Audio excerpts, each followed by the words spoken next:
ในวันที่24กุมภาพันธ์2026ที่แขวงหลวงน้ำทากรมจัดตั้งกระทรวงการเงินได้จัดจุดฝึกอบรมสร้างความเข้มแข็งให้พนักงานราชการแขนงการเงินในการคุ้มครองการเงินแห่งรัฐโดยการเป็นประธานของท่านทรงยศสารวัตรหัวหน้าแผนกพัฒนาบุคลากรกรมจัดตั้งกระทรวงการเงินมีผู้ตั้งหน้าจากบรรดาแผนกการเงินแขวงแผนกการ3ไสตั้งของการเงินบรรดาเมืองของแขวงบ่อแก้วแขวงอุดมไซแขวงพงศาลีแขวงหลวงน้ำทาและแขวงหลวงพระบางและวิทยากรจากกรมเกี่ยวข้องภายในกระทรวงการเงินผู้ตั้งหน้าจากแผนกคุ้มครองโครงการช่วยเหลือรายและกู้ยืมและคณะรับผิดชอบการฝึกอบรมเข้าร่วมการฝึกอบรมในครั้งนี้แม่นส่วนหนึ่งของยุทธศาสตร์การพัฒนาการเงินแห่งรัฐฮอดปี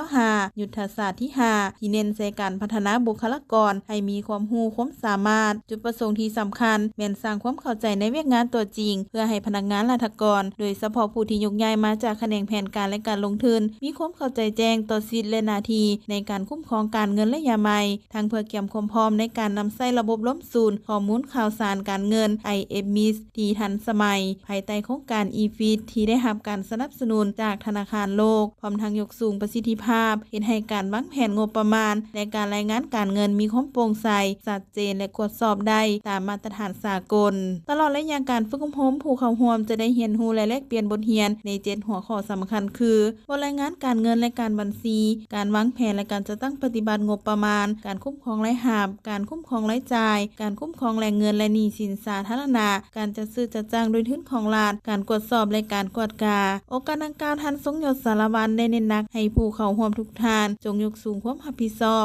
เอาใจใส่ค้นคว้าและสนทนาแลกเปลี่ยนกับวิทยากรอย่างกงไปกงมาเพื่อนำเอาความรู้ที่ได้รับไปพันขยายเข้าในเวียกงานตัวจริงให้มีผลสำเร็จแน่ใส่เฮ็ดให้การคุ้มครองการเงินแห่งรัฐมีความเข้มแข็งและยืนยง